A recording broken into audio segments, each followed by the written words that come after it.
pada mata kuliah kimia teknik, kita akan menjelaskan materi tentang kinetika kimia. Diharapkan kalian belajar dari rumah selalu ya membuka referensi dari sumber lain, boleh ya, untuk memahamkan diri tentang pembahasan ini. Kalian bisa baca buku dan dari web yang berhubungan dengan materi ini.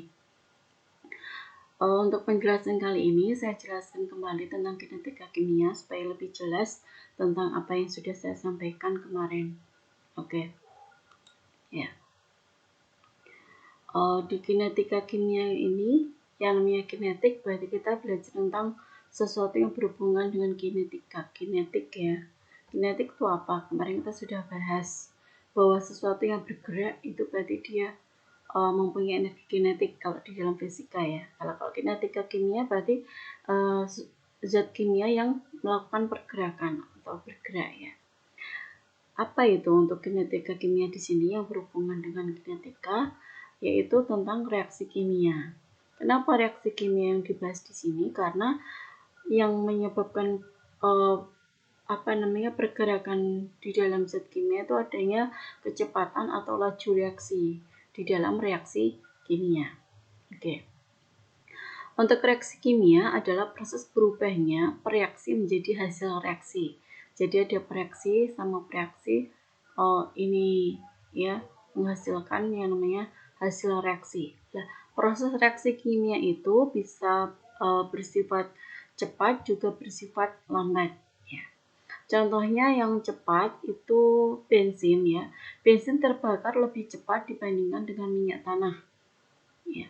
Ada reaksi yang berlangsung sangat cepat sekali seperti meledaknya bahan peledak. Itu sangat cepat. Dan sangat lambat itu contohnya adalah proses berkaratnya besi. Jadi perkaratan besi kalau kita lihat ya dalam kehidupan sehari-hari bisa besi berkarat itu sangat lama sekali. Jadi reaksi kimianya sangat lambat dianggapnya seperti itu. Ledakan bom itu sangat cepat sekali dalam hitungan detik. Itu berarti reaksi kimia sangat cepat. Ya, kalau pembakaran biasanya kalau kita mau bakar sesuatu ya pakai bensin atau minyak tanah itu lebih cepat pakai bensin. Oke. Ini salah satu gambar contoh dari ledakan yang sangat cepat dan perkaratan besi yang sangat lambat. Untuk pengertian dari kinetika kimia adalah bagian dari ilmu kimia yang mempelajari tadi ya laju reaksi kimia dan faktor-faktor yang mempengaruhi dari reaksi kimia tersebut. Ya, di sini nama lain dari kinetika kimia itu adalah dinamika kimia. Karena adanya gerakan molekul, elemen atau ion di dalam mekanisme reaksi dan laju reaksi sebagai fungsi waktu. Ya. Pengetahuan tentang faktor yang mengaruhi laju reaksi itu berguna dalam mengontrol kecepatan reaksi. Nah, laju reaksi itu apa? Laju reaksi itu kalau di dalam fisika itu biasanya kita tahu ya kecepatan adalah jarak dibagi waktu kan gitu ya. Di dalam reaksi kimia itu laju reaksi rumusnya hampir sama, jadi perbandingan terhadap waktu. Tapi di sini yang diambil adalah bukan jarak, tapi yang dianggap di sini adalah perubahan konsentrasi. Kalau di dalam fisika biasanya jarak atau perubahan lokasi posisi ya terhadap waktu, tapi kalau di dalam kimia untuk laju reaksi dalam reaksi kimia itu adalah perubahan konsentrasi per perubahan waktu. Itu dinamakan laju reaksi rata-rata. Oke. Konsentrasi ini diukur dalam satuan mol liter pangkat min 1 atau mol per liter dan waktu dalam satuan detik. Sehingga laju reaksi mempunyai satuan mol per liter sekon atau mol L pangkat min 1 S pangkat min 1. Faktor yang mempengaruhi laju reaksi itu yang pertama adalah luas permukaan. Yang kedua suhu. Ya. Di dalam luas permukaan ini semakin luas permukaan suatu bidang, satu zat itu suatu benda, ya, maka laju reaksinya juga semakin cepat.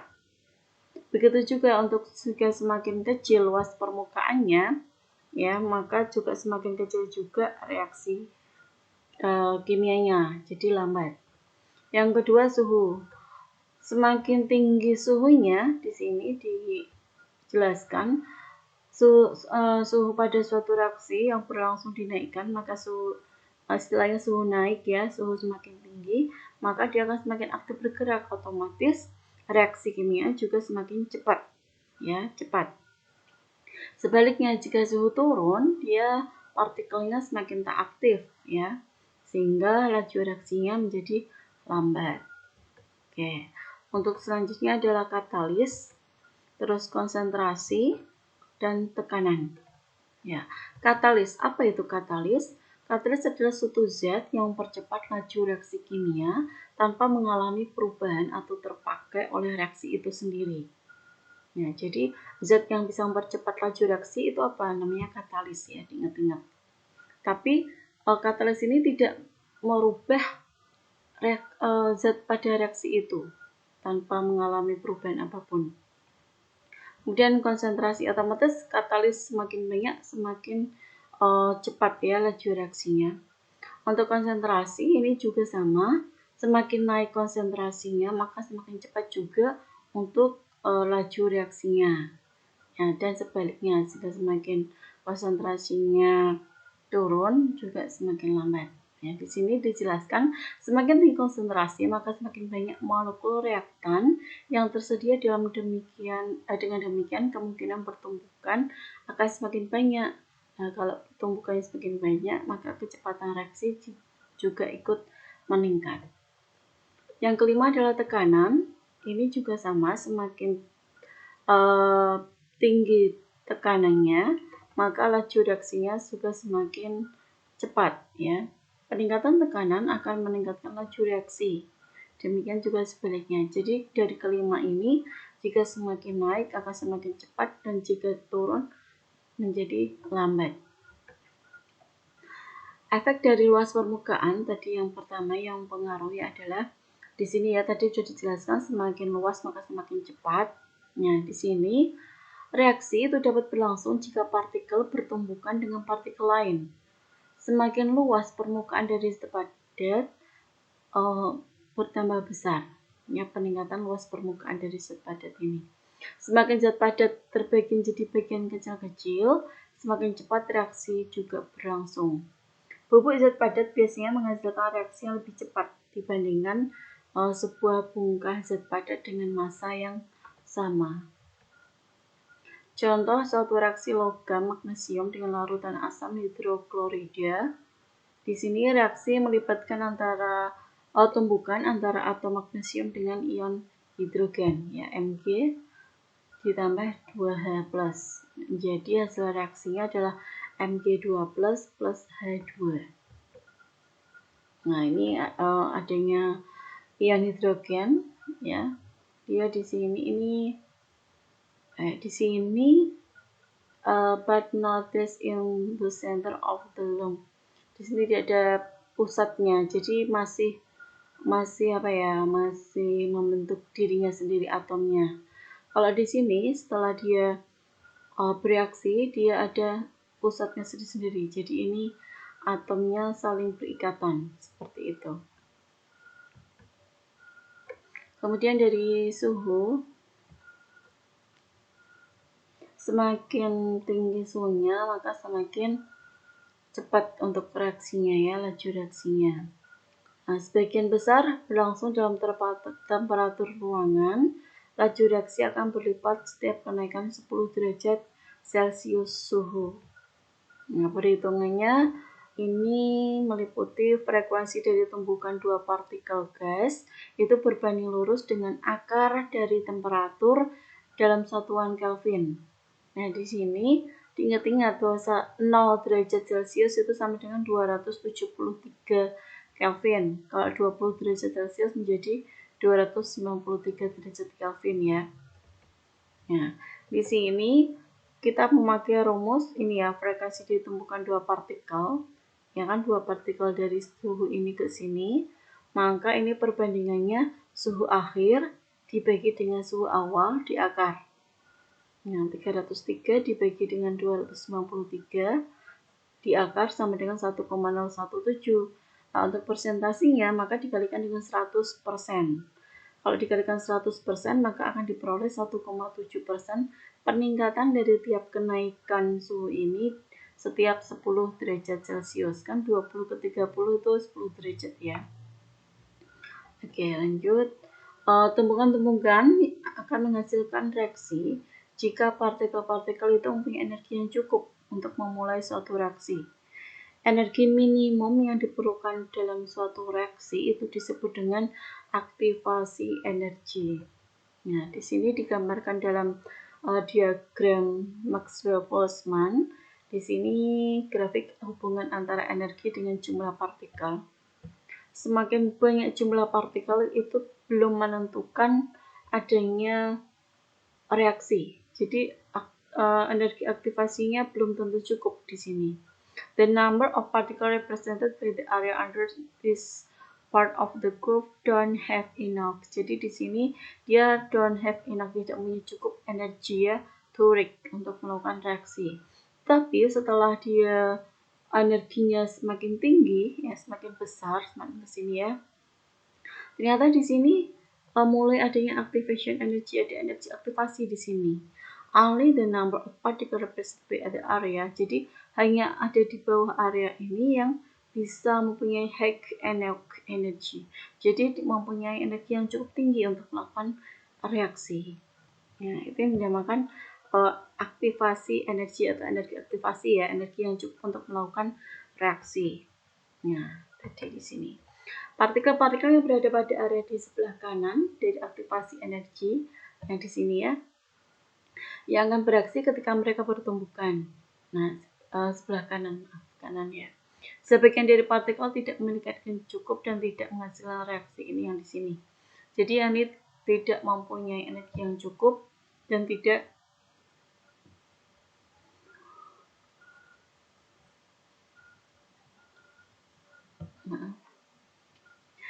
menghasilkan reaksi. Ya, sedangkan yang di sini adanya aktivasi energi pada peningkatan suhu. Salah satu cara untuk meningkatkan energi aktivasi ini adalah dengan meningkatkan nilai suhunya seperti itu. Nah, di sini perbandingan antara suhu awal dengan suhu ini ya. Grafik T merupakan suhu awal, berarti yang biru ini ya. Grafik yang berapkan T plus T yang merah adalah suhu yang lebih tinggi. Nah, dilihat di sini ketika suhu awal lebih tinggi. Tapi ketika pada aktivasi energi, ternyata pada suhu yang tinggi, dia nilainya malah lebih besar di atasnya biru. Nah, di sini meskipun ini ya, suhu awal ini partikel yang bertemu sangat banyak, tapi belum tentu dia mempunyai cukup energi aktivasi yang lebih besar. Tapi setelah dia naikkan suhunya, ternyata energi aktivasinya menjadi lebih besar, sehingga laju reaksinya juga semakin cepat. Luas di bawah kurva merupakan jumlah dari partikel-partikel di sini ya. Diagram di atas menggambarkan luas di bawah kurva pada sebelah kanan. Energi aktivasi menjadi lebih luas, oleh karena itu laju reaksi pun lebih cepat. Ya. Jadi peningkatan suhu itu bisa menyebabkan yang namanya percepatan atau meningkatkan laju reaksi karena jumlah partikel yang bertumbukan semakin banyak. Kemudian yang ketiga adalah dari katalis, tadi kan efek luas permukaan, terus suhu. Yang ketiga adalah katalis. Ingat-ingat, katalis tadi zat yang bisa mempercepat adanya laju reaksi, namun tidak merubah hasil dari reaksinya ya, zat yang bereaksi. Ketika reaksi selesai, masa katalis akan sama dengan sebelum reaksi. Nah, syarat terjadi reaksi bila terjadi tumbukan antar partikel dan partikel-partikel bertumbukan bila mempunyai energi yang cukup sama. Jadi untuk di suhu sama di katalis untuk partikel itu bisa melakukan yang namanya laju reaksi, melakukan reaksi, itu harus mempunyai energi yang cukup untuk melakukan reaksi. Nah, energi minimum itu dinamakan dengan energi aktivasi atau aktivasi energi. Sama dengan tadi ya, diagram Maxwell-Boltzmann. Di sini ada energi aktivasinya. Hanya partikel-partikel yang berada pada area di sebelah kanan sini dari aktivasi energi yang melakukan reaksi kimia ketika mereka bertumbukan. Untuk meningkatkan laju reaksi, selain dengan menggunakan suhu yang dinaikkan tadi, ya di sini juga untuk meningkatkannya, ya jumlah tumbukan-tumbukan itu bisa dengan menurunkan energi aktivasinya. Nah, menurunkan energi aktivasinya dengan cara menggeser ini kita geser ke sini ya. Nah, di sini ternyata ini kan asli ya, original activation energy, asli energi aktivasinya, ini energi aktivasi yang baru. Jadi setelah kita geser, nah di sini ini asli yang partikel yang tadi yang bisa bereaksi, sekarang menjadi lebih luas, lebih banyak partikel-partikel yang bisa melakukan reaksi. Nah, bagaimana caranya untuk menurunkan energi aktivasinya ini? Nah, cara menurunkan energi aktivasinya ini dengan menambahkan yang namanya katalis. Karena dengan menambahkan katalis bisa memberikan perubahan pada energi aktivasi dan menurunkan energi aktivasinya. Jadi luas permukaannya menjadi semakin banyak, yang pertumbukan partikelnya juga semakin banyak, maka laju reaksinya juga semakin cepat, seperti itu. Di sini ya. Jadi perubahan reaksinya juga semakin cepat ini ya. Ini tanpa katalis, ini dengan katalis cepat. Kalau ini kan mengikuti proses yang agak lama. Kalau ini berarti dia cepat, langsung jadi produknya, hasil reaksinya. Efek dari konsentrasi yang keempat. Konsentrasi tadi semakin tinggi, maka semakin cepat pula untuk laju reaksinya. Di sini ada reactant in solution, dalam campuran ya. Ini molekul air ya. Konsentrasinya ini salah satu reaktan pada zat padat. Ya. Nah, di situ dilihat bahwa jika dalam waktu 1/1 juta partikel memiliki energi yang cukup atau melebihi energi dari aktivasi, otomatis kan bisa ya melakukan reaksi. Nah, jika dimiliki 100 juta partikel, 100 diantaranya juga akan bereaksi.